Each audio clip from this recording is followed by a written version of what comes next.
Salut tout le monde, c'est Romain, j'espère que vous allez bien depuis la dernière fois. Aujourd'hui c'est un épisode un peu spécial parce qu'on le tourne au local de la France Insoumise. Allez! Vous avez été nombreux à suivre les épisodes précédents, j'ai lu vos commentaires et ça m'a fait très plaisir. Ça m'a vraiment donné envie de continuer parce que c'était la première fois que je faisais ça. Et donc c'est pour ça que je vous embarque pour un nouvel épisode.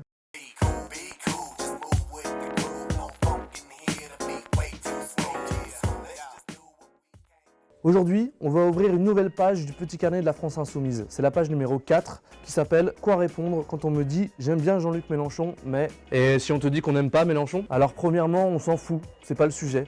On demande à personne d'être pote ou de se marier avec notre candidat. Deuxièmement, voir quelqu'un juste sur les plateaux télé, c'est un peu limité pour avoir ce genre d'opinion, non? Donc si tu veux bien, on va se contenter de parler de ses idées. Ok, je veux bien, avoir des idées c'est sympa, mais moi j'ai pas confiance en les politiques. On a l'impression que quoi qu'ils disent, ils font ce qu'ils veulent quand ils sont au pouvoir. Oui, un peu comme quand Hollande dit « Mon adversaire c'est la finance » et qu'après il fait la loi El Khomri. Oui, je vous comprends.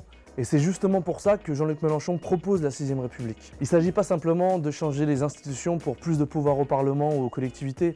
Non, c'est vraiment le rapport entre les élus et les citoyens qu'il s'agit de changer. Genre comment? Genre avec la révocation des élus. Il fait l'inverse de ce qu'il a promis.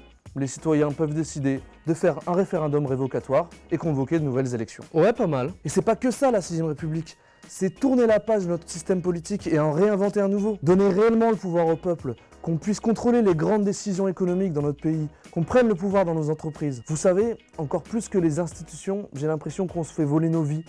Le temps de travail, le temps de transport, le temps des démarches administratives, les tâches ménagères. Ouais, surtout les femmes. Au final, on passe un temps fou à courir partout et on en a assez peu pour nous, pour nos amis ou pour notre famille. Ce que je veux dire, c'est que ce serait l'occasion de reprendre le pouvoir sur nos vies, sur notre quotidien. Non mais de toute façon, le programme de Mélenchon, il est pas finançable. L'État a plus d'argent. C'est pour ça qu'il essaye de faire des économies. Avant tout, il faut mettre les choses au clair. La France a de l'argent. On est un pays très riche. Il faut savoir simplement où le prendre et quoi en faire. Quand est-ce qu'on va s'attaquer enfin à l'évasion fiscale qui coûte 80 milliards d'euros à la France chaque année? Quand est-ce qu'on arrête de payer une dette qui n'est pas légitime?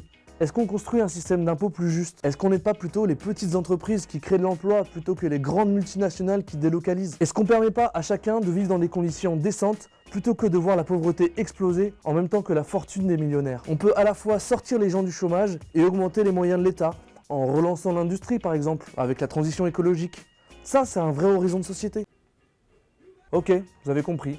Le petit carnet donne des éléments intéressants pour les discussions, mais c'est juste un début. Vous pouvez vous-même ajouter vos propres arguments, et c'est ça le plus important. Donc oui, lisez le programme, mais écoutez les débats qu'il y a aussi autour de ça, et faites-vous votre propre opinion. Et puis après, parlez-en autour de vous. C'est comme ça que ça marche. Mais ça, c'est pour un autre épisode, le prochain en fait. On va voir comment on peut agir assez simplement au quotidien. En attendant, je vous laisse. Bisous tout le monde. Merci d'avoir suivi cet épisode. Je vous invite à vous abonner à la chaîne JLM 2017, à mettre des pouces bleus et des commentaires pour nous faire grimper dans le YouTube Game. Merci à Lise qui était derrière la caméra et à Michel qui a rigolé à ma blague. Allez, portez-vous bien.